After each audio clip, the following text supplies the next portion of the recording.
য'তেই যাবা খালি অকল মাইকী কথাই, য'তেই যাবা খালি অকল মাইকী কথাই। কোনোবাই মাইকী আনি কান্দিছে, কোনোবাই মাইকী নানি কান্দিছে, কোনোবাই কাৰোবাক মাইকী গ'ল বুলি কান্দিছে, কোনোবাই মাইকী আনি পস্তাইছে।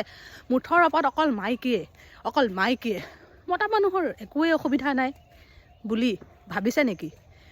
সেই মাইকী মানুহৰ অসুবিধাটো বেছিভাগ সেই মতা মানুহবোৰে পাই আছে। প্ৰথমতে ভাল চাল পাই কিনি আনি লৈ কিনি তাৰপিছত লোকৰ ঘৈণীয়েকবোৰক দেখি যায় নহয়, ধুনীয়া ধুনীয়া একদম চিলিম ফিগাৰ, একদম চুলিৰ পৰা একদম সেই লোকৰ মাইকীবোৰ দেখি যোৱাৰ লগে লগে সিহঁতৰ মন মগজুবোৰ অকণমান সলনি হৈ যায়।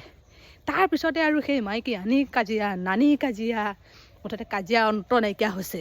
আমাৰ ঘৰতো কম নহয় নহয়, আজিকালি ফেচবুক চলোৱাৰ পৰা তোমাক কৈছোঁ, এই য'ত বোৱাৰী মানুহবোৰ দেখি থাকে, এনি টাইম ক'ব আমুকজনী মানুহ ভাল লাগে আকৌ ন, ৱাহ মই থাকোঁতে আকৌ তাৰ বেলেগক ভাল লাগে। সেইকাৰণে আজি এথোকোচ দি থৈ আহিছোঁ ভালকৈ। গধূলি গৰম তেল দিবগৈ লাগে, যি গম পোৱা নাই, ওলাই আহিছোঁ ভালকৈ থেকেচ এটা দি।